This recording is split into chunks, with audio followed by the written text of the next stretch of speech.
Hi, and welcome to another episode of Glamour with Katrina. Well, I thought it was about time we did another session on relationships because it's been a while. So I've got my good friend Mia from Find Your Swan, who is a matchmaker and relationship coach, and Lana Stella, who is a feminine mindset coach. So today I've got a bunch of questions for them. So let's go. I'd like to get Mia to introduce herself first. Thank you, Katrina, for having me today on your podcast. It's You're my welcome. true pleasure to be here. And yes, as Katrina mentioned, I'm a matchmaker and dating relationship coach, and I help successful single people to find their life partner. I help them to restore the joy in love and dating again. And my job is not just my business, it's my passion, because I get to speak about love, dating, relationships every day, the whole day. So I'm really, really lucky. Amazing. And Lana, Yes. tell us. What do I do? First of all, thank you very much, Katrina, for inviting us. I'm really excited because we're going to be talking about the topic that is so interesting, which is relationship and love. And what I do is that I help women to come home to themselves again using their feminine power, magnetism, and attraction. So that way they feel safe and secure with themselves and balancing that masculine and feminine energy in them so that they get whatever they want in life. So basically, they tell me what they want. I'll show them how to get them. Amazing. Well, ladies, get ready because I've got a bunch of questions that we are all going to answer today. So, self-love versus being in a relationship. What's the most important, Mia? You have to start from yourself. I'll give you a small example. Myself, when I was single and desperate to find a partner and so helpless, I felt, oh my goodness, I'm going to be single. I'm not going to find the one. And what's wrong with me or what's wrong with everyone? Yeah, the answer was, what's wrong with me? And that was not the right answer, not even the right question. I have to take it back actually, because you're not supposed to ask that question, what's wrong with you? Because then you're kind of admitting that something is wrong with you. It's better to ask yourself, what has happened to me? So rather than looking outside, what is there? What's influencing me? Start looking first step inwards. What happened to me? And what I can do about it, what I want to do about it. So the moment you start from yourself, the moment you establish that healthy self-love, then you don't really mind that much whether you are in a relationship or you are single. But yes, once you're single, I always encourage my clients, enjoy it, abuse the singlehood, like take the most out of it. Because if you don't, and you imagine the moment like tomorrow, you wake up next to your partner and you're going to be together for the rest of your life. That's it. Done. Yeah. Hopefully. He or she is there. Are you ready for that? That person will be by your side for the rest of your life. Yeah. Good. Is it scary or does it feel fulfilling? Right. So that's also a question where you can find the answer, like, where am I standing? How am I enjoying my single life, or how am I ready to go and step into the relationship? Yeah, good answer. Amazing. I agree wholeheartedly. Lana, what do you say? Self-love versus being in a relationship? Within that question, does that mean which one is more important? Yeah. Like, is it better to be in a relationship or is it better to start with self-love? Yes. Obviously, my take on it would be relationship with yourself. It's the most important thing because we come into this world as a whole, right? And when we are whole, and this is part of the self-love, self-compassion, and the things that we're giving to ourselves first, I always look at it like this. If you are pouring from an empty cup to another person's cup, like how? If you are not fulfilling that self-love within yourself first. Yeah. Right? And that's what we always do. And I feel like that's what happened a lot when it comes to relationship, because most of the time we tend to be, I want to be in a relationship, I want to get into a relationship, I'm ready to attract my partner, I'm ready to end my single life and everything. But then most of the time we always operate from a place of empty jug, I would always say it, because Like something's missing from your life. yes, exactly. And if your cup is not full with self-love, self-compassion, all of the things that you do within yourself, relationship with yourself, how could you give it to other people? Exactly. So There's a good saying that we can only love another as much as we love ourselves. I mean, I agree with absolutely both of you, what you're saying. It's the truth. For me, I never loved myself, and I always put men before me. So I would drop my life and accommodate them. And, for years I did this until I realized that no, you have to love and respect yourself first, because as much as you love and respect yourself, that's all you're going to get from anyone else, that same level. So the more that you can empower yourself that way and, do the things that you love, be happy alone. So many people go from one relationship to another trying to fill the void, and that's never going to happen unless you're at peace with yourself. So we all have to do the work. I have a question. Yes. Was there the breakthrough, the breaking point when you realized what's actually happening, that you're not maybe so much putting yourself as first, but maybe rather other people or other men? Like, do you remember when it happened? If so, Yeah. why or how? What was the point? Well, that was one of the questions I was about to ask you guys. For me, I dated a line of narcissists, an absolute row of them, and they would come on a different body with the same issues. Right. And each time it kept getting worse and worse and worse until I woke up, until I was absolutely pushed off the edge of the cliff. And then I said, no more. But I'm very stubborn. I've got a lot of staying power. So I will put up with things for a lot longer than I'm supposed to. And for me personally, it took me a long time to grow up. I always had a very young mindset. I really didn't grow up. Even now, today in my 50s, I've still got a very young mindset. But yeah, narcissist after narcissist. And that was when we didn't really understand what that word meant. So when did it stop? yeah, It stopped when this one guy treated me so badly. He was, telling me, I remember he walked into the flat one day and I had on tight jeans and a t-shirt, and he goes, oh, look, you're like me. You've got a little roll over the top of your jeans. And it was hardly anything. I mean, I was slimmer than I am now. And it was just like things like that. And I just want a woman so that, she can do my washing and cook my food. And gosh, I really need to get married. And I'm just looking at him thinking, that's what he said to did you? you really just say that?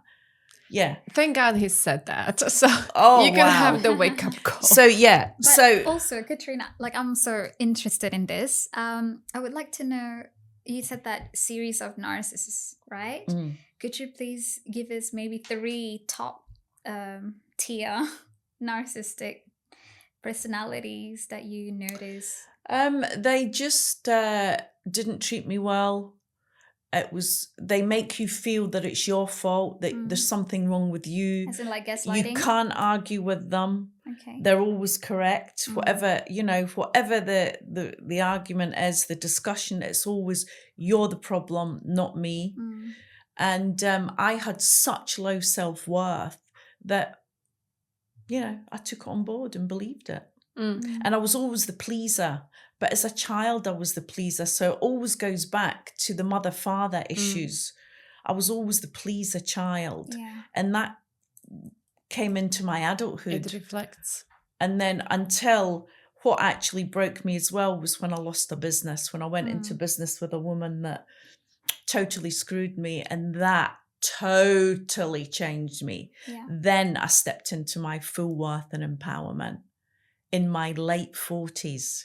So Wow. you girls be very lucky with, your generation, the information that's out there, the education that's out there. You're way ahead of the game. Be very grateful for that. Mhm. Yeah, me personally, I am very grateful for that. And now, even in my circles, when I'm starting to meet even younger people than I am, let's say 10 years younger, and I see where they are, and I'm thinking, oh my goodness, 10 years back when I was 25, I was not there at all, like way far.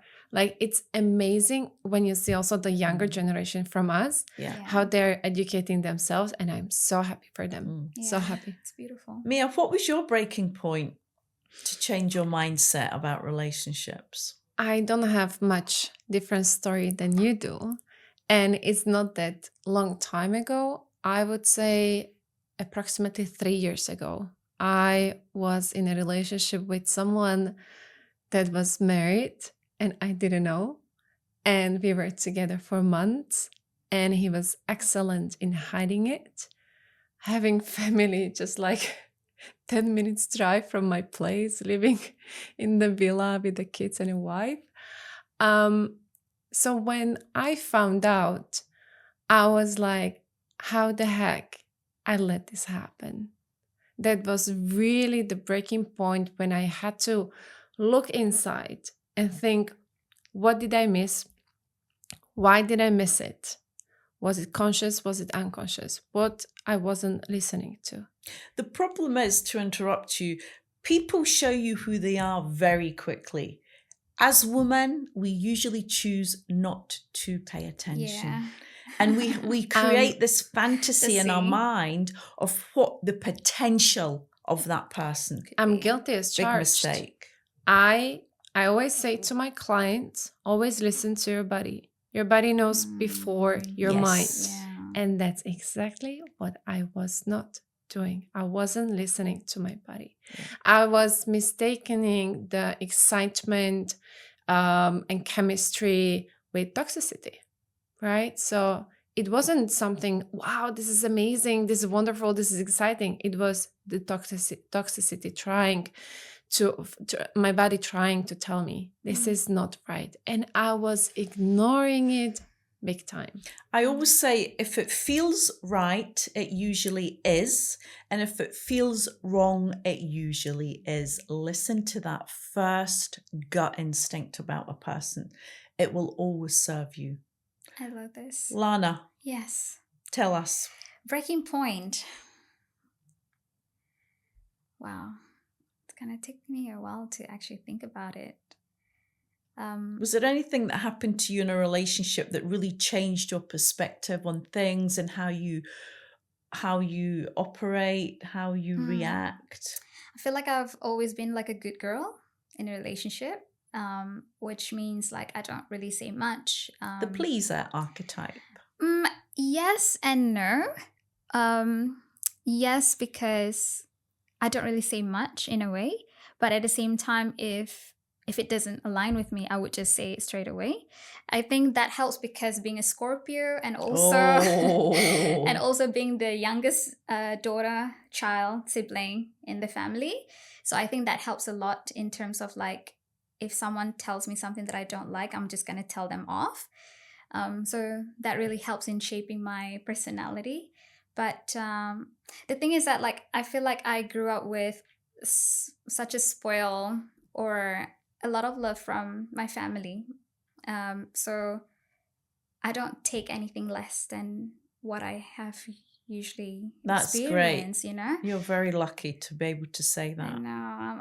I'm such a daddy's girl in a way. And I feel like I have a lot of support from my family in general. Now, looking back at it, you know, last time I didn't appreciate this. But now that I come from a place that I get to see, I have more container that I could give to other people. So I get to see it zoom out, looking back at it like, oh my God, my family loves me so much and they give so much love and everything.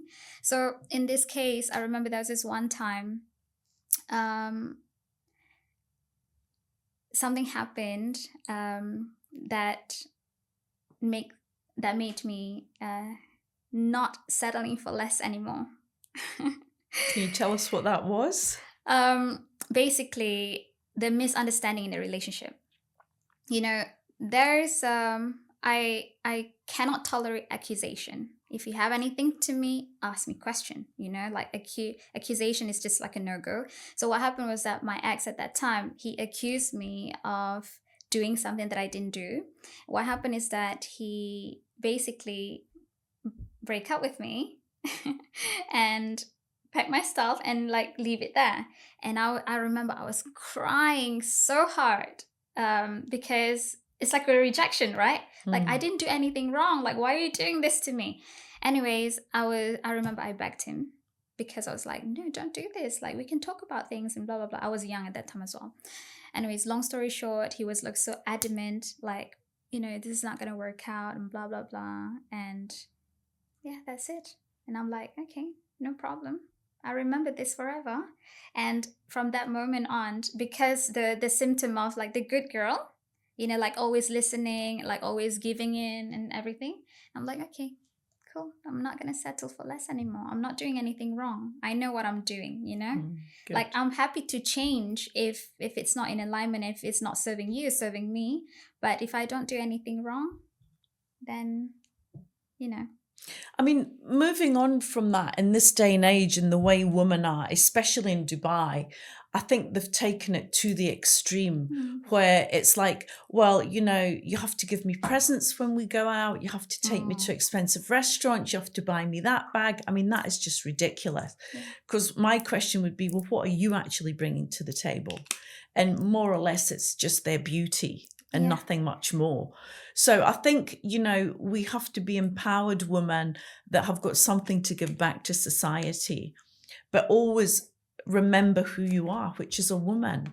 And you have to remember your feminine energy, which a lot of women have forgotten as well. And a lot of them just want to be a man these days, And want to compete with the man yes. in a way. Yeah, which is the biggest mistake you'll ever make, right? But also coming back to the way that you describe it just now, like, oh, you have to give me this and give me that, only then I'll give it back. It's almost like entitlement. It is entitlement. Yeah. It's exactly entitlement. Rather than self-respect and like actually communicating the needs and wants and like give and take. Because at the end of the day, relationship is a give and take. It's a two-way street, right? So it's a tango between the two. Mia, have you ever had clients come to you with this kind of attitude? Which kind of attitude? The attitude of princess. I deserve everything and I'm not willing to give too much in return.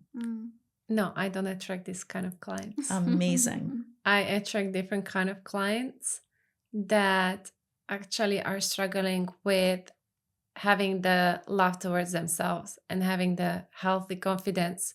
What they usually do is they're putting the other person on a pedestal right away, way too quick, way too soon. And that's where the problems they start, right? So no, I don't really attract that kind of client. I attract some completely different type. And that's actually, the niche I love to work the most with. Good. Beautiful. Myth or truth? Age matters. Lana. Well, I've seen some girls, young girls, who grew up and want to develop themselves and like always growing and everything. In this case, no, age doesn't really matter in terms of maturity. Like a man could be 40, 50 years old and still act like a young boy. Yeah, true. So that's that. Okay, Mia. I think the age has more obvious impact on women when it comes to emotional maturity. We are just a different breed. That's what it is. We were born different way. Our body works different way. Our mind works different way. Hormones, emotions, and everything. And for this reason, we mature faster than men. It's, I think, when you Google it, what's the average age of a man when they mature? 43. That's average, right? Not everyone is the same. Some, they can mature when they are 25, of course. Yeah. Given the circumstances, how they grow up, their circles, environment, the family and friends, peers, right? Yeah.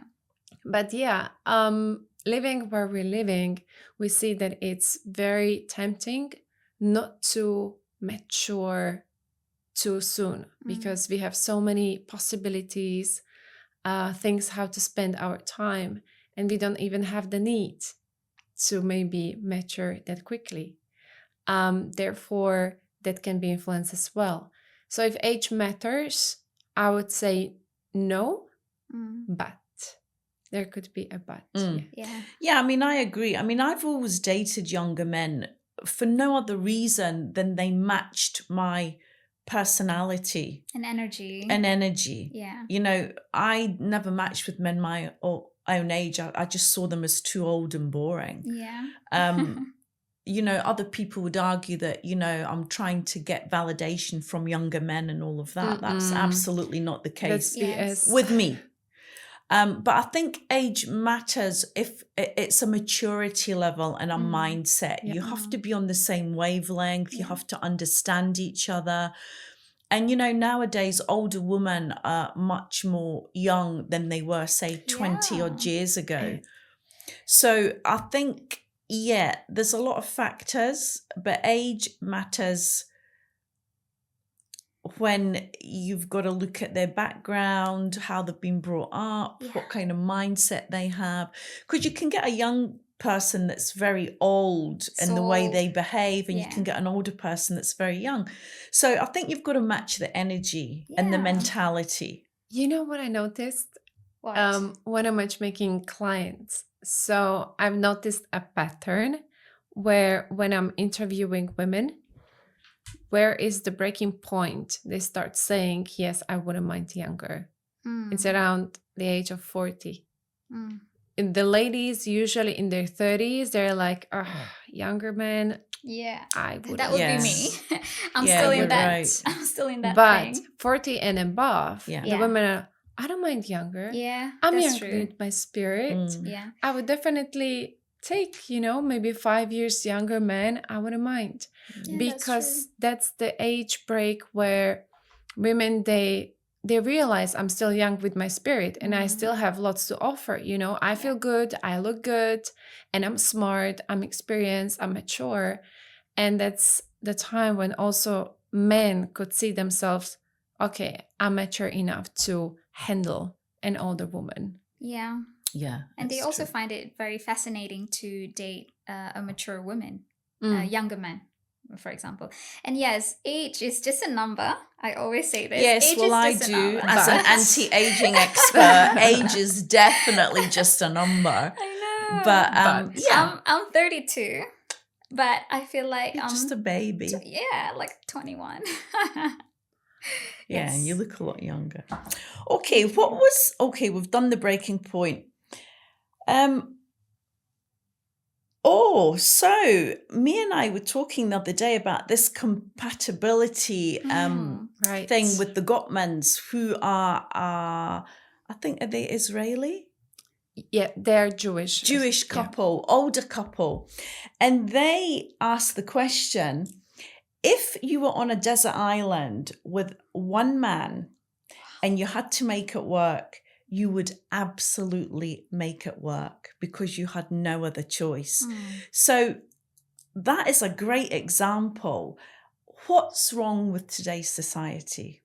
Why are we flipping along the Tinder, the Hinge, all these dating apps, just one after the other, flick, there might be something better, I feel nowadays nobody is putting in the work with one person that they see as potential for a life partner. Yeah. This morning when I was getting ready, I was thinking about it. Yes, as I said, like a couple of days we mentioned this. We all are compatible. And you have to pause for a second, like, wait, what? But yes, this example, how they put it in a way, on a deserted island, 2 people, and make it work, right? You have to. And even if you would say, oh, but I can't be with this person, they're way too much like this or that. Well, they wouldn't be like that on deserted island. You both would try to make it work because you are the only one that you have each other. It's a survival. It's the basic instinct to create connections with other people, right? So yes, we're living in a crooked society. We don't want to put the effort into making the connections, into finding even if there would be a chemistry between two people. They go on a first date, I didn't feel. Next one. Yeah. I'm not saying, yes, sometimes you can definitely say it's a definite no. But many times there is a chance and possibility that it can work. Don't dismiss that person way too soon, way too quick. Yeah. Are they intriguing, interesting? They treated you well, you had a meaningful conversation, it was fun, give it another chance. Don't dismiss it just like that because another one will come. Yeah, it's almost like there's no effort putting in Zero. anymore. Yeah. Even the way men turn up to dates Yes, exactly. shocks me. And it's always like women asking, like, when are we gonna get married? What are we? Like the label, like women are the one like initiating the question, the thing in terms of relationship. And why not men, for example? And I feel like this comes back to like the instant gratification that they could get on social media. Like it's just so easy, right? But the thing is that I was like that actually 5 years, 6 years, 7 years ago, when I was still young and like don't care about like commitment or whatever. I just know that there's a pool of abundance of men, for example, like I can just pick and choose which one I want and they are all going to be good anyways. So what happened is that I still put effort in, but the thing is that for me, like the most important thing is that the commitment from the men, like what they want, right? But if I don't see any commitment from them, like you said, like everybody's compatible, right? It's either you want to make it work or you don't, right? And sometimes for me, because I know what I want most of the time, and if I don't see the effort and like put me down, tell me, I want to start a family with you, I want to be in a relationship with you, I want to have a child with you, I want to take care of you, that's done. That's an effort. Like that should come from a man. And I think that's what's lacking these days. Is like the men are so afraid of owning it. No man wants to get married, really. They see it as a trap. They see it, they look at it and think, oh, I've only got to have sex with one woman for the rest of my life. Men don't like that thought. And a man will only want to get married when he's ready. I do think there comes a time in a man's life where he does start to think about that. Yes. But you cannot persuade a man to get married. No. It's all about timing. Yeah. I do believe.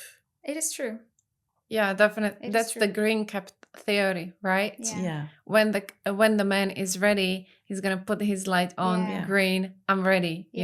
Get in the cab and ride with me in the life.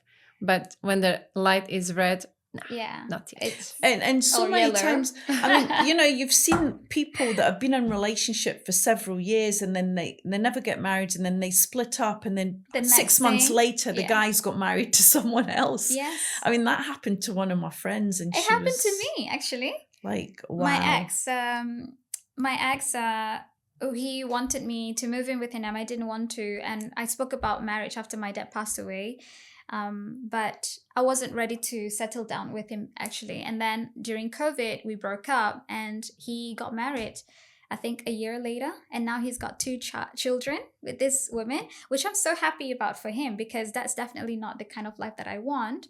But at that time, right now I'm still thinking about whether motherhood is for me or not, but I do. I mean, I'm so happy for him, but yeah, it happened, like, so sometimes I feel like, because sometimes women, when we talk about like marriage and stuff, it almost like inspire or you plant a seed in his mind, and then along the way he realizes that, oh, actually maybe I'm ready for marriage now, maybe I'm ready to become a husband, to have a family and XYZ. And it's also a responsibility for men. I mean, a lot of men look at marriage as a burden because if it ends, then they have to give half of their assets over to their wife. And that is not at all sexy. This is so interesting because I spoke to my friend. He is very successful and he's really, well, not all, like he's like 60-ish, close to 70. And he mentioned, well, we were talking about this, and he was mentioning like, if the woman wants to have half of the thing, it's fine, because I think they deserve it, because they raised the children, they paused their career and their life for that. And I think that's fair. I think it depends on the mindset of It the depends man. how long Yeah. you've been together As and well. what the circumstances are, for sure. Yeah. Would you date a guy that was following naked women online, Mia? No, that's a huge red flag for me, and little insight from my personal life. But aren't all men following naked women online? You know what? I checked. So back then, when we were starting with my current partner, of course I checked his Instagram. Of course I was checking who he is following. I was impressed. There was no those booty tappy things. So I was like, interesting. This is a normal guy. Like he has a life. He doesn't need to. I have a lot of feed respect himself. for men that say they're not on social media. I think, whoa, that's a real man. Yeah. I think social media is the worst thing that ever happened to relationships. Yeah. I actually never dated men with social media presence, actually. They usually don't have social media unless if they have it, they wanted to post our pictures together. That's it. But again, I wouldn't want people to blame social media. If I'm in a relationship with someone, and then I see something on social media, and if that is going to influence how I'm going to behave, what I'm going to do, not to do, whether to break up, whether to stay in, because I am able to be influenced by social media. But I think it's such a problem. normal thing, though. I think it's become such a normal thing that you don't even think twice about it. It's out there, it's become normality. Yeah, how could you control which that? is dangerous. Yeah. And I just think men are visual creatures. Oh, they are. Will always look at the beauty of a woman before anything else. Oh, definitely. It's a priority number one. Absolutely. What do you need in a woman? Yeah. She has to be pretty, whatever it means for everyone, right? Yeah. But yeah, social media, I believe they're just speeding up whatever is there and make it easier. But if you're in a true healthy relationships, you don't care about what you see on social media. That's also true. Yeah. That's true. Yeah. Because these things, let's be honest, they were happening 50 years ago. But they were happening behind the bushes, and not on social media. So it was still here and there, but not so obvious back then comparing to today. What would you classify as cheating? Because a lot of men don't realize that cheating is talking to another woman. It could be following her online, slipping into her DMs. The minute you give attention to another woman other than the person you're with, I class that as cheating. Okay, so let me make this straight. So if you're in a relationship and your partner is out, they have boys' night out, and they are talking to other girls, and he's talking to other girls, is that cheating? It depends on the intention behind it, right? That's true. I mean, a guy could talk to you as just to be friendly, but if he's talking to you thinking, oof, she's a bit of okay, I wouldn't mind tapping into that, then that's cheating. Even if it goes on in their mind, it's still cheating. It is. I mean, I think that fundamentally as human beings, we will always be attracted to other people. That is normal. You cannot, and there'll be flirting there. That is part of being human. But it's about how much respect you have for your partner, right? As to how far you're going to go. Yeah. But a lot of men, I mean, I had married men talking to me and I said, you do know that this is classed as cheating? Absolutely oblivious. No idea that this would be classed. I said, well, if your wife knew you were talking to me, how would she react? And then it's kind of the light bulb comes on, Yeah. Lana, what do you say about it? About cheating specifically, or that question? Okay. Cheating. Wow.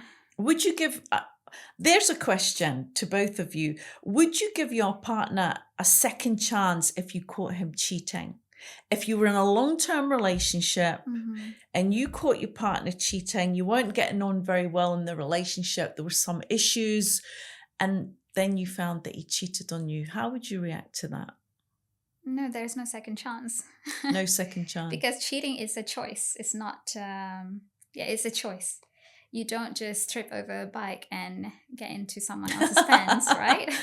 True. So that's that. Okay. Mia. It's a choice. It's a choice. It's not just a mistake. I can speak for myself right now. If that would happen, definitely I would not give a chance. Yeah. However, if that happens when we have family, when we have children, I would be in a completely different position maybe. I would like to maybe dive deep, like, where is that coming from? Why did this happen? I'm talking about a Because- long-term relationship, because I think it's easy. For me personally, I would give them a second. I think everybody deserves a second chance. But if it's the woman that cheats on the man cannot give her a second chance because she will not respect him after that. Yeah. Even if it's a subconscious thing, she won't respect him. When woman, she cheats, the question is Is did it emotional? did you have sex with him? But Most men can't take that. when men he cheats, the question is, do you love her? Yeah. That's right. Yeah, That's So- absolutely correct. Because women go from their emotional set point, men go from their physical set point. Mm-hmm. Very different. I guess when it comes to cheating, right? And if it's in a long-term relationship, and if you feel like you're unfulfilled in some part of, like the intimacy Well, part, that's why or- they cheat, right? Yeah, but I think before it happened, like you just do it before you talk to your partner. I think that's where no second chance, because first you talk to your partner and get into an agreement. I feel like as an adult, at the end of the day, communication is key. You talk to your partner, like how you're feeling. Like, I feel like we're lacking this, and I feel like I would like to explore. Maybe this is for me, maybe it's not, but I would like to have the opportunity. And like, it depends on the conversation, how it goes between the two of you, and how receptive you are into the possibilities that could happen between the two of you. And I think that's where it comes in. But most of the time, because we're in a long-term relationship, when we come to our partner and we tell them, like, I feel like this is what's happening, and I would like to try this, something new. Would you be open to try it with me, or XYZ? Because you have the preconception about your partner 10 years ago, you think they're still the same person as they were, but we're always growing. Yeah, look, communication is everything. And most couples in a long-term relationship don't really know each other. Yeah. In my experience of relationship coaching, I'll ask the question, does your partner know what your deepest, darkest fantasy is? The answer is always no. What we need to do is we need to sit in front of the glass window and we need to clean it, scrub it clean, and get down to basics and start from the bottom. And you have to be brutally honest and be prepared to not like what you're going to hear, but you honor and respect that relationship enough to want to be as raw as possible, because what that does ultimately is create bond that is unbreakable outside of that relationship. And then sex is also another huge part of that. So if you can have total intimacy, transparency, and sexual connection with your partner, you'll never need another person to fulfill you in any way, shape, or form. True. I agree. If you have that beautiful connection, intimacy with your partner, what are the odds that one of you would cheat, right? 1 in a million, right? And I think, to go to therapy with a long-term partner is also a good thing, because Definitely. you need to talk about your issues to another person that has got no investment in either of you, so she can give you a, what's the word I'm looking for? Neutral. Yeah, a neutral, an Perspective, objective perspective from a professional point of view. Yeah. And this is what a lot of couples do not do. They kind of forget the relationship, they get involved in other things, and they end up leading separate lives, which then that's when all the other affairs and everything step in, because you're looking for something outside, and it's just easier in a way than to address your issues head on, right? Yeah. The mistake that lots of couples they make, why they get kind of separate from each other, because they stop doing the things they were doing when they started dating, right? True. You have to make the time for each other together to do the activities, not just like to be home, watch a movie or Netflix or something, or work next to each other, or just read the book next to each other. It's about the activities outside of your comfort, outside of your home. Or even if it's at home, do something creative, do something new, something that none of you tried before, or something that one of you tried, but okay, show me how to do it, teach me. You can go see new places, try new, I don't know, pottery class, art exhibition, even if it's really none of your high priority list. It's something that you will experience new together as a memory, and it also strengthens and creates the bond. Yeah. The key is to being open. Yes. Yeah. Look, in the intimacy coaching that I do, what I find is that people are not present anymore. We're always on our phones, we're always distracted. Tantra sessions teach you to be in the present moment, to look at your partner in the eyes, to touch them, to caress them, to honor them as a sacred possession to be taken care of. And, when I've been on these courses and stuff, the men are absolutely craving for that, because men never ask for emotional anything, because that's not how they were ingrained as men, to be allowed to do that. And when you caress your man, when you give him presents, when you tell him how amazing he is, another thing, men never get complimented. If you're with a man, even if it's a friend, tell him if you like something that he's doing, or if he's wearing something that's nice. Men love it more than you will ever know. And I think this is also the big problem in relationship. There is no presence. You must book in a sex date or a date night like any other appointment that you would make, because we kind of push that to the back, and, I've got to do this tonight, and I've got to do that, and I'm going out with this friend, and I've got that appointment. Book it in the diary. Once a week has to be date night. It's true. And sex has to be at minimum 2-hour sessions.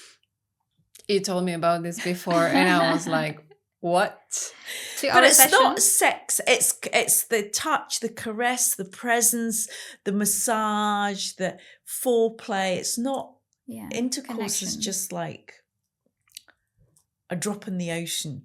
It's everything that comes before that is going to create the connection and the love and the respect that you both will give to each other, that will then in turn make that relationship unbreakable to anybody on the outside. Men are very easily swayed. I don't care who it is.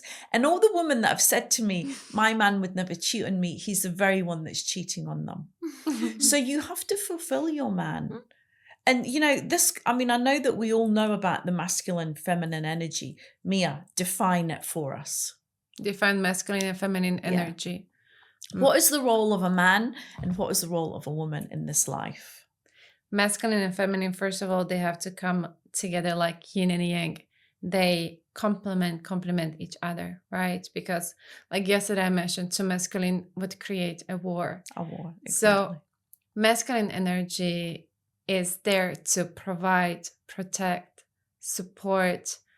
Feminine energy is more about receiving and being able to trust trust the man that he's taking the lead.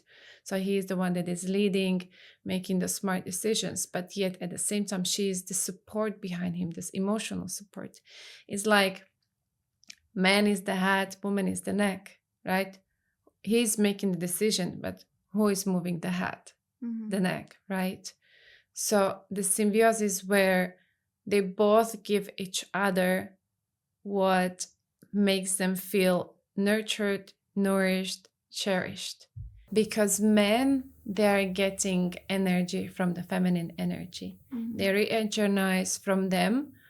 Because if they come home to someone that is masculine, how you can relax next to that person, right? Or someone that is mothering him. A man has to come home to peace. Peace, peace, peace. That's what I need at the end of the day. Yeah. And love.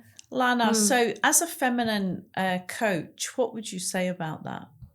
Where do you think women have went wrong in this day and age? Trying to prove themselves that they are as capable as men. Yeah.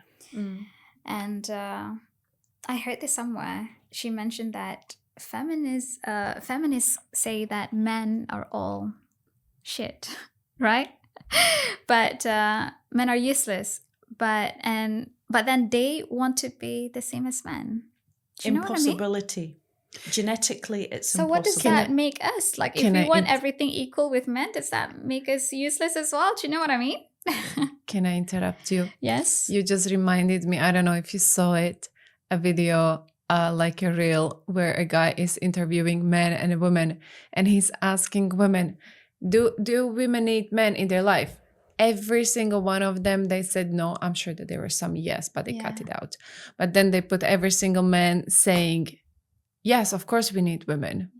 So, myth, you have to be fully healed before you can attract the right partner. Now, I hear this a lot from a lot of spiritual teachers, and I just think this is utter bullshit. What do you say, Mia? I agree with you. I don't believe that there can be someone fully healed. However, those kind of people are on a completely different level. Absolutely. Completely. I always say, sorry to interrupt, I hate also the word enlightenment. The only people that are enlightened are the yogis that live in the mountains and don't eat and breathe fresh air. As long as you are human, you are learning and surviving, and it's like the onion. You get one layer, you find another one and another one and another one. You just keep digging down. To be fully healed in a relation, to attract the right partner, it's impossible.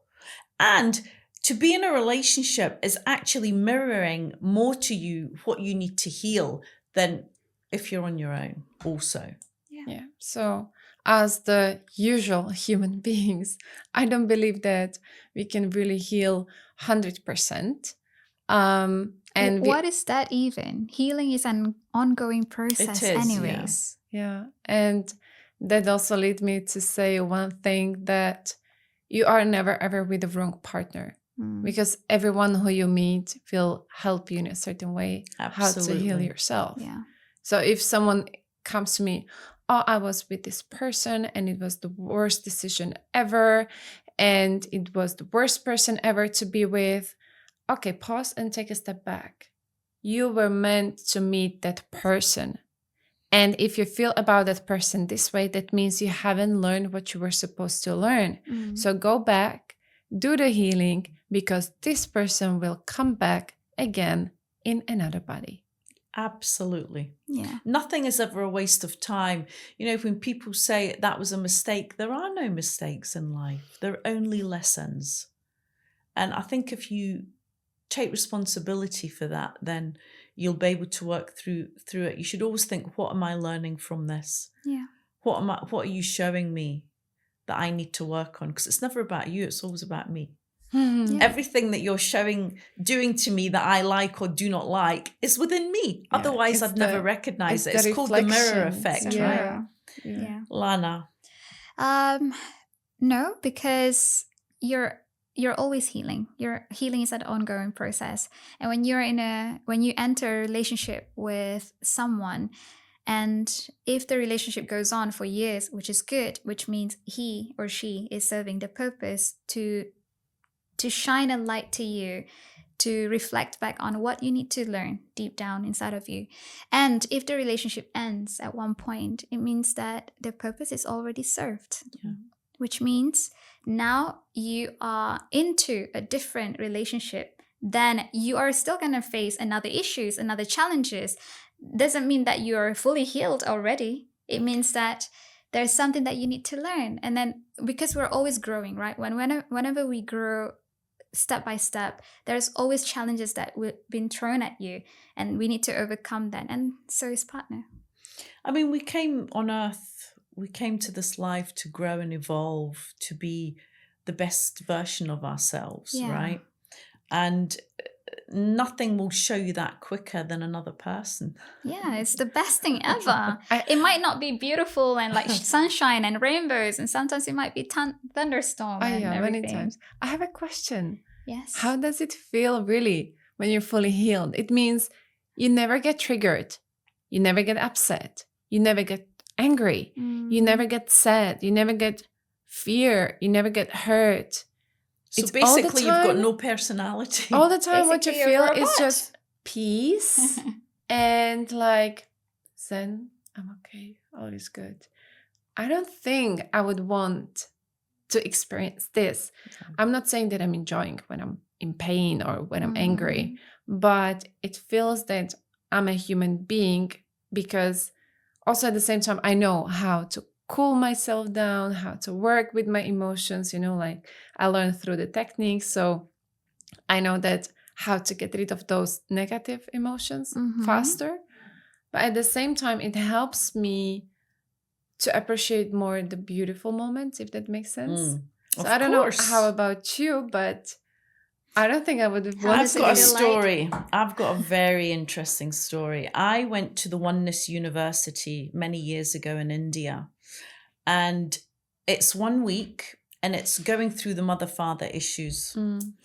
And at the end of that, we got to meet these monks, and they were on a stage. They came out. Their only existence was to eat, sleep, and meditate. They had people come and feed them. They'd be in meditation 20 hours a day. And one of them was a Swedish woman. The monk? The monk. Really? She went to the Oneness University and decided she wanted to be a monk. And they all came out. And I have to tell you, it was like being in the presence of God. The energy was like nothing I've ever experienced before. And this woman, I couldn't tell, because they were all the heads were shaved, they had on the robes. There was no gender identity as such. And I couldn't figure out if this was a man or a woman. And my issues was with the mother. And we all got a hug from them. And we would line up. And I knew I was going to get this girl. And I figured out it was a woman. And she came to me, and although she was very masculine on the outside, she hugged me, and it was like all the hugs my mother never gave me. So beautiful. And I got it goosebumps. was one of the most outstanding moments of my life. But their life was in service to God. They didn't have a life. And I think as humans, that's not why we came here. Some people on this earth were chosen to do that. That's their path. Absolutely, That's of their course. journey. Of course. Yeah. So we can have the balance. And Of they're course. helping us to keep the balance. Bless them. I mean, I think feminism is one of the worst things that happened to women, because they've just taken it to the nth degree. I mean, I'm all for women making their own money, having your security. But I always say, no matter what your job is, when you come home to your partner, hang your balls up outside the front door, come in and remember who you are. You are the divine feminine energy, the nurturer, the carer, the one that amplifies him into his greatness so he can provide for you. Yeah.